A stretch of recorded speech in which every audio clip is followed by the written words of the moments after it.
నల్గొండ జిల్లా డిండి మండలం గోనబోయినపల్లి అనే విలేజ్కి సంబంధించినటువంటి ముగ్గురు గొర్రెల కాపర్లు డిండి వాగు ఎక్కువ అవటం వల్ల ఆ వాగు మధ్యలో చిక్కుకుపోయి దాదాపు 10 రోజులు దాటిపోయింది.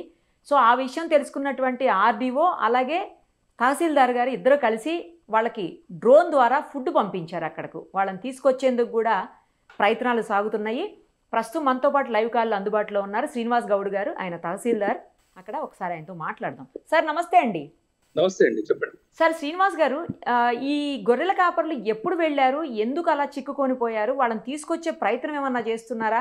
కానీ అప్రిషియేట్ చేయాల్సిన విషయం ఏంటంటే వాళ్ళకి ఫుడ్ మీరు డ్రోన్ ద్వారా పంపించారు అని తెలిసిన తర్వాత బాగా అనిపించింది సార్. అందుకే మిమ్మల్ని కాంటాక్ట్ చేశాము.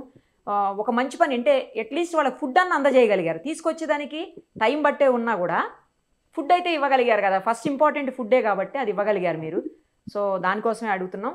ఎప్పుడు వెళ్ళారు వాళ్ళు, మీకు ఎలా తెలిసింది సార్? అసలు వాళ్ళు ఒక 10 days అయిందండి వెళ్ళి అక్కడికి. మా దగ్గర గోనబోయినపల్లి విలేజ్, డిండి మండల్, నల్గొండ జిల్లా. వాళ్ళు బేసిక్ గా వాళ్ళు గొర్రెల కాపర్లు. వాళ్ళు రెగ్యులర్ గా అక్కడికి అంటే మాకు మధ్యలో డిండి రివర్ ఉంటుందండి. ఇట్లా డిండి ఓవర్ఫ్లో అయినప్పుడు వాటర్ కిందికి వెళ్తుంది, నాగార్జున సాగర్ వెళ్తుంది. నిన్న మొన్న కురిసిన వర్షాలకు బాగా ఎక్కువ వరద రావడంతో వీళ్ళు 10 రోజుల క్రింద వెళ్ళారు. వాళ్ళు 300 గొర్రెలు మేకలు వాళ్ళ దగ్గర ఉన్నాయి. అవతల side Nagar Kurnool district Siddhapur, Achampet division Siddhapur village side అటు వెళ్ళారండి. అది కొండ ప్రాంతం. బాగా ఈ వాటర్ మధ్యలో వెళ్తుంటుంది, ఓవర్ఫ్లో బాగా ఎక్కువ ఉంది. వీళ్ళ దగ్గర సరుకులు కూడా ఉన్నాయి తినడానికి. 10 రోజులకు సరిపోను అన్ని ఉన్నాయి. వాళ్ళు నెల రోజులు అట్లా వెళ్తుంటారు. వెళ్ళినప్పుడే నెల రోజులు, నెల 15 రోజులు అట్లా వెళ్తుంటారు. సో వాళ్ళకి ఫుడ్ అనేది అయిపోయింది. వాళ్ళు ఫుడ్ అయిపోతే అటు చివరి నుండి ఇక్కడికి మధ్యలో వాటర్ పోతున్న ప్రాంతానికి సుమారుగా ఒక 1/2 kilometer ఉంటుంది ఆ వాటర్ పోయే రేంజ్. ఆ ప్రవాహం ఎక్కువ ఉండడం వల్ల మనకు వీళ్ళు రావడానికి కుదరలేదు. అంటే వాళ్ళు రావడానికి కూడా ఏం ఇంట్రెస్ట్ చూపలేదండి. మేము అడిగాము, మేము తీసుకొస్తాము మిమ్మల్ని, మేము బోట్స్ ఏర్పాటు చేస్తున్నామంటే మేము రాము, మేము ఇక్కడే ఉంటాము, సరిపడా ఫుడ్ మాత్రం పంపించండి. అంటే బియ్యము, మనకు నిత్యావసర సరుకులు, కూరగాయలు అవి ఉంటాయి కదా. వాళ్ళు మేము ఇంకా ఒక 15 రోజులు ఇక్కడే ఉంటాం, మేమేం రాము, మా గొర్రెలు అన్ని ఇక్కడే ఉన్నాయి, అవి దాటించలేము, ఇప్పుడు మేము ఇక్కడే ఉంటాం. అయినా నెల రామంటున్నారు, మేము ఇక్కడే ఉంటాం, మాకు తినడానికి పంపించండి అని చెప్పారు. ఓకే, అదే గొర్రెలు అంటే వీళ్ళు వచ్చేస్తే గొర్రెలు రావడం ఇబ్బంది అవుతుంది, వాటిని తీసుకురావడం కష్టం అవుతుందని రామంటున్నారేమో. రామంటున్నారు ఒకటి. వీళ్ళ పీరియడ్ 1 month అలా ఉంటదండి. అటు పోయిందంటే ఒక నెల రోజులు మేపుతారు ఆ కొండ ప్రాంతంలో. ఒక నెల రోజులు, 40 రోజులు అట్లా పోయిండ్రంటే అక్కడనే ఒక నెలన్నర వరకు ఉండి దానికి బాగా పశుగ్రాసం ఎక్కువ దొరుకుతుంది అక్కడ, మళ్ళీ రిటర్న్ వస్తారు. కానీ వాటర్ ఫ్లో ఎక్కువ కావడం వల్ల వాళ్ళకి ఫుడ్ లేదనే సమాచారము నాకు గ్రామస్తుల ద్వారా ఫోన్ ద్వారా తెలియజేయడం జరిగింది. నేను వెంటనే మా దేవరకొండ ఆర్డీఓ గారు రమణారెడ్డి గారికి సమాచారం తెలియజేసిన. సార్ కూడా వచ్చారు. మేము ఒక డ్రోన్, పెద్ద డ్రోన్ ఉంటది కదండి పొలాల్లో పెస్టిసైడ్ చేసేది, ఆ డ్రోన్ మా దగ్గర ఒక విలేజ్ లో ఉన్నది. ఒక పర్సన్, తొక్లాపూర్ విలేజ్ లో ఒక పర్సన్ దగ్గర ఉంటే 1/2 an hour లో ఆ డ్రోన్ తెప్పించాము. ఇమీడియట్ గా అక్కడికి వెళ్ళాము. బియ్యము, సరుకులు ఏవైతే అన్ని సమకూర్చాము. ఒక 4-5 పెద్ద మూటలు, అంటే దాని డ్రోన్ కెపాసిటీ ఒక 15 kg దాకా తీసుకెళ్లగలుగుతుంది.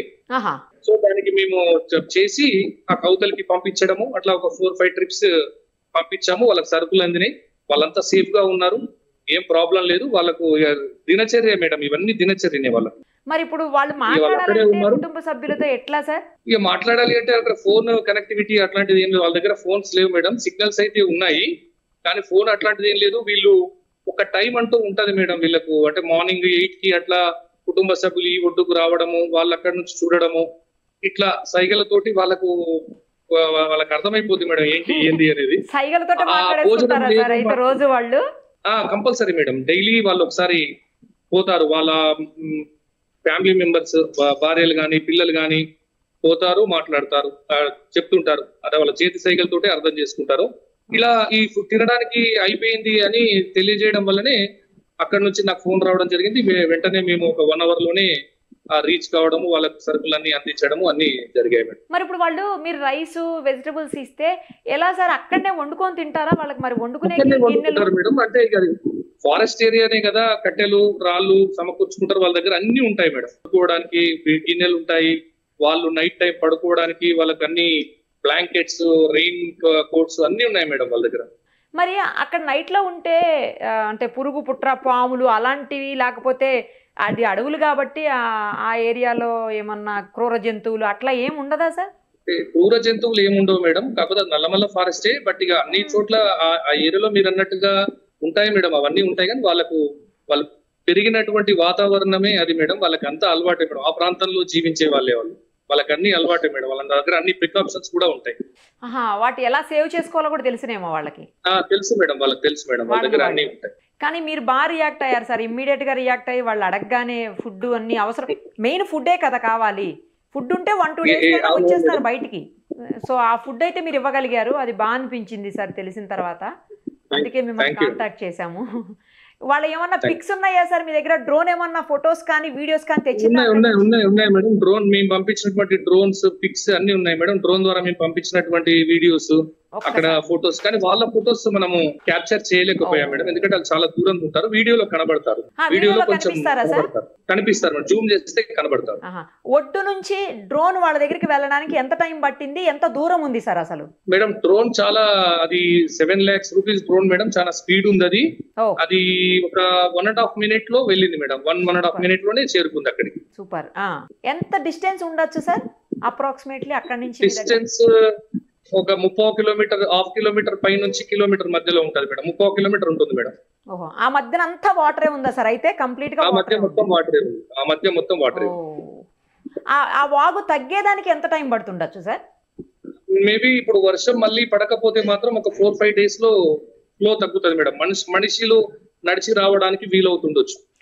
ఓకే. మరి నైట్ బాగా వర్షాలు పడుతున్నాయి. వర్షాలు పడుతున్నాయి కదా, అదే madam.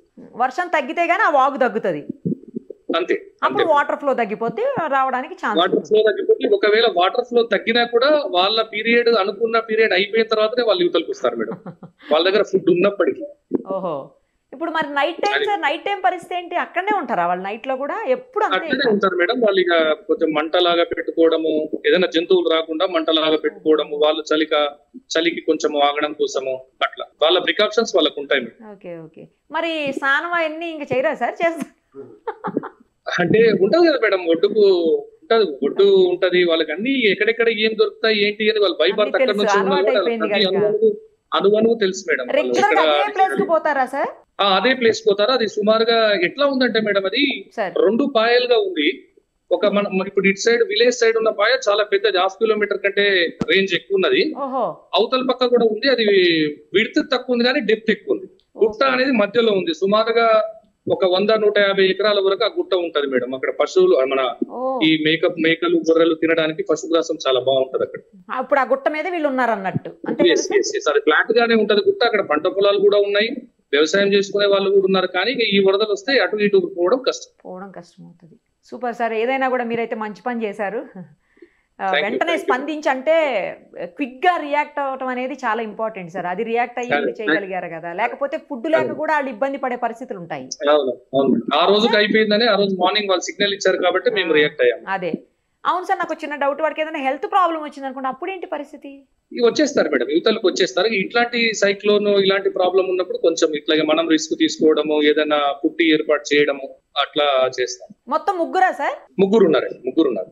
Okay, thank you sir, thank you so much for the information. Thank you.